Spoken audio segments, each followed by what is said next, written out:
तो हेलो दोस्तों, वापस आ चुके हैं हम कंट्रोल एंड कोऑर्डिनेशन चैप्टर को कंटिन्यू करने। आज हम क्या पढ़ने वाले हैं? ब्रेन। हमने पिछले चैप्टर में पिछले वीडियो में पिछले लेक्चर में हमने रिफ्लेक्स अब तक पूरा कंप्लीट कर दिया। तो आज हम ब्रेन पढ़ेंगे। ब्रेन और प्रोटेक्शन कैसे होती है ब्रेन और स्पाइनल कॉर्ड की, वो पढ़ेंगे। दो हमारे जो सब टॉपिक है वो पढ़ेंगे, ठीक है। तो ये मेरा अपना डायग्राम है ब्रेन का। हमारा जो रियल ह्यूमन ब्रेन रहता है वो इसी टाइप का कुछ दिखता है, ठीक है। तो अब देखो मैं बता दूं, सबसे पहले ब्रेन जो है वो तीन पार्ट में डिवाइड है। Fore brain, mid brain, hind brain. ये तीन पार्ट में जो हमारा ब्रेन है वो डिवाइड है, ठीक है। तो पहले फोर ब्रेन, जो हमारा ये ब्रेन है ना, यहां से लेके यहां तक, ये इतना पूरा पार्ट ये होता है हमारा फोर ब्रेन, ठीक है। ऊपर का पूरा पार्ट होता है हमारा फोर ब्रेन। तो भाई फोर ब्रेन क्या क्या कंटेन करता हूँ मैं बताता हूँ। फोर ब्रेन सबसे पहले कंटेन करता है क्रेनियम। क्रेनियम क्या होता है? हमारा स्कल, जो हमारी वो रहती है ना, स्कल का है तो अरे यार, क्या स्कल को हिंदी में कैसे बोल यार, अपनी जो हड्डी रहती है दिमाग की, स्कल, है ना, वो वो आ जाती है सबसे पहले। फिर हम आती है सेरिब्रम। सेरिब्रम और सेरिबेलम का क्या, सेरिबेलम में अंतर है, ध्यान रखना। Cerebrum 70 to 80% thinking of our brain जो रहती है वो इसी से होती है, सेरिब्रम। ये जो पार्ट दिख रहा है ना आपको, ये जो पार्ट है, ये हमारा सेरिब्रम, ठीक है। फिर ये हो गया हमारा फोर ब्रेन खत्म। अब भाई मिड ब्रेन क्या होता है? मिड ब्रेन होता है हाइंड ब्रेन और फोर ब्रेन को कनेक्ट करता है मिड ब्रेन।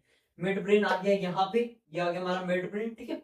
तो मिड ब्रेन बस यही है। और ये क्या है? इन्वॉल्टरी फंक्शन एक्शन जो है ये मिड ब्रेन हमारे कंटेन करता है। तो अब फिर हमारे ब्रेन में आता है हाइंड ब्रेन। हाइंड ब्रेन आता है हमारा इस तरफ, कुछ नीचे तरफ आ जाती है हमारी स्पाइनल कॉर्ड। यहाँ से जो आपको जो दिख रहा है ना नीचे जाते हैं, वो आ जाती है हमारी स्पाइनल कॉर्ड। तो यहाँ पे हमारी हाइंड ब्रेन। हाइंड ब्रेन जो रहता है वो तीन चीजें कंटेन करता है, सेरिबेलम, मेडुला, पॉन्स। तो अब देखते हैं इन तीनों के क्या फंक्शन है। ये तीन बहुत ही ज्यादा इंपॉर्टेंट है। ये ना बहुत ही ज्यादा इंपॉर्टेंट है, ठीक है। तब देखो सेरिबेलम। सेरिबेलम आखिरी में आ रहा है बैलम, बैलेंस। ये जो हमारी बॉडी का बैलेंस जो रहता है ना, balance, posture of a body, कौन क्या बोलते हैं, पोस्चर ऑफ अ बॉडी को कौन मेंटेन करता है? सेरिबेलम। बैलेंस से बैलेंस को कैसे याद कर लेना। फिर आता है मेडुला। इसका प्योर मतलब प्योर को तो पूरा नाम है अपना मेडुला ऑब्लिगेंटा, ठीक है। तो मेडुला ऑब्लिगेंटा क्या करता है? जब हमें वॉमिट होती है ना, उसको कंट्रोल करता है ये। भाई तुम झूला झूल रहे हो कभी खतरनाक वाला, ऐसा नहीं, बच्चों वाला झूला खतरनाक जो मेले में लगता है, फिर पहाड़ कहीं चोटी पे जा रहे हो तो कार बार बार ऐसे मुड़ती है ना, गोल गोल में घूमती रहती है वो।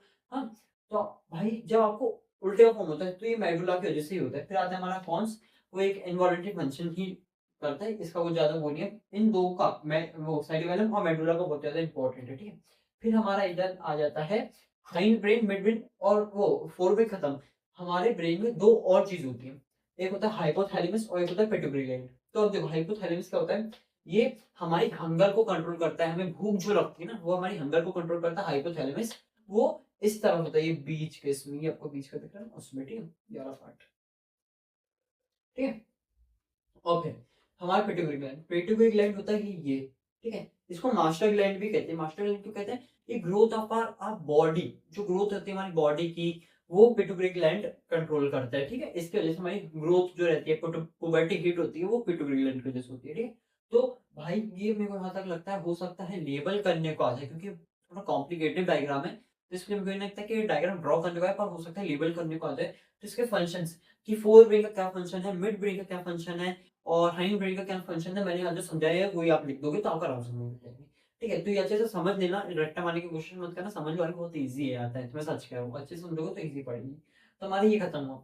अब हम आते हैं दूसरी चीज पे, क्या कि protection of our brain and spinal cord. ये दो, क्योंकि भाई आपने देखा होगा जब खतरनाक एक्सीडेंट होता है ना, तो इंसान ब्रेन या फिर स्पाइनल कॉर्ड में अगर इंजरी हो जाती है तो इंसान अधमरा हो जाता है, तो उसको पैरालाइज हो जाएगा वो, या फिर मर ही जाएगा भाई। क्योंकि एक बात बताओ, सर पे लगना, हेड पे लगना, ब्रेन पे लगना, अगर कोई भी इंजरी आपके ब्रेन में हुई तो आपके ब्रेन को इफेक्ट कर सकती है वो, है ना। आपकी मेंटल स्टेबिलिटी हट सकती है। स्पाइनल कॉर्ड में अगर कुछ हुआ तो इंसान, मेरे को आता लगता है अधिकतर मर ही जाते हैं, बच्चे बहुत कम ही पाते हैं, वरना पैरालाइज वैरालाइज का अटैक हो जाता है, ठीक है। तो अब हम पढ़ लेते हैं क्या, protection of our brain and क्या बोलते हैं स्पाइनल कॉर्ड, ठीक है। तो भाई अब क्या, प्रोटेक्शन ब्रेन की कैसे होती है, स्पाइनल कॉर्ड की कैसे होती है हमारी ह्यूमन बॉडी में, ठीक है। तो अब ब्रेन में हमारे 3 चीजों से हमारी ब्रेन को प्रोटेक्ट होता है, प्रोटेक्शन होती है। सबसे पहले क्रेनियम। क्रेनियम क्या होता है? स्कल। मैंने आपको बताया था अभी डायग्राम में, स्कल। स्कल क्योंकि भाई आप अगर किसी मान लो आपका इंजरी हुआ, आपको कहीं से भी एक्सीडेंट एक्सीडेंट हुआ, तो स्कल जो है हमारा हेड का, ब्रेन का, वो अधिकतर आपको बचा लेगा, क्योंकि भाई वो बहुत ही ज्यादा कहते तो स्ट्रॉन्ग रहता है। उसको तोड़ना, हड्डी को तोड़ना आसान थोड़ी ना रहता है। तो क्रैनियम आ जाता है। फिर cover by three membrane layer. Three membrane layer मैंने जो आपको डायग्राम बताया था उसमें अच्छे से नहीं, उतने अच्छे से नहीं पता चल पाएगा, पर आप एनसीईआरटी बुक खोल के अगर देखोगे तो आपको समझ बैठेगी कि 3 थिन लेयर, एकदम मेम्ब्रेन की लेयर रहती है जो कवर रहती है, ब्रेन को कवर करती है। फिर फ्लूइड प्रोटेक्ट फ्रॉम इंजरी। जो 3 मेम्ब्रेन की लेयर रहती है ना, उनके बीच में ना फ्लूइड भरा रहता है, फ्लूइड, जिससे भाई आप कभी भी मान लो कुछ भी इंजरी हुई आपके सर पे एकदम से, तो फ्लूइड कैसा काम करता है? शॉकअप की तरह, जिससे आपको इंजरी होने से बहुत ही ज्यादा बचा लेता है। अब भाई खतरनाक एक्सीडेंट हुआ है तो फिर तो आप सबको वो तो नहीं बता पाएंगे। फिर स्पाइनल कॉर्ड। स्पाइनल कॉर्ड में मेरे को 2 इंपॉर्टेंट लगे, तो मैंने 2 ही लिखे थे, ठीक है। तो पहला, wrapped इन लेयर, बहुत ही ज्यादा लेयर में wrap करते हैं इसे, ठीक है। स्पाइनल कॉर्ड रहती है, क्योंकि भाई स्पाइनल कॉर्ड ये रहता है कि आपने देखा होगा मूवी में, कमांडो वमांडो में, भाई गर्दन ऐसे घुमा दी तो इंसान वहीं पे जाता है, क्योंकि स्पाइनल कॉर्ड में टूट गई, स्पाइनल कॉर्ड खत्म एकदम। तो इसके लिए wrap इंडिया बहुत ज्यादा लेयर में रहते हैं। Column made of 33 bone. इसका जो कॉलम रहता है बोन का, वो 33 बोन को मिला के बनाया जाता है स्पाइनल कॉर्ड का, ठीक है। तो भाई ये क्या रहता है, तो ये 2 मेरे को इंपॉर्टेंट लगे, इसके लिए मैंने बताई। तो यहाँ पे एक और अच्छी बात है कि हमारा ब्रेन का जो टॉपिक है, ब्रेन की तरफ का, वो भी पूरा खत्म हुआ। अब आज की वीडियो में इतना ही है। अगली वीडियो में अपन ग्लैंड्स जो रहते हैं उनको करेंगे, एंडोक्राइन और एक्सोक्राइन ग्लैंड को अपन कवर करेंगे। और उसके अगले वीडियो में हम कोऑर्डिनेशन इन प्लांट्स में कवर करके ये चैप्टर खत्म करेंगे, ठीक है। तो अगर ये वीडियो अच्छा लगा हो तो कमेंट करके जाना, लाइक करके जाना, सब्सक्राइब करके जाना, अपना सपोर्ट बनाए रखना। Thank you.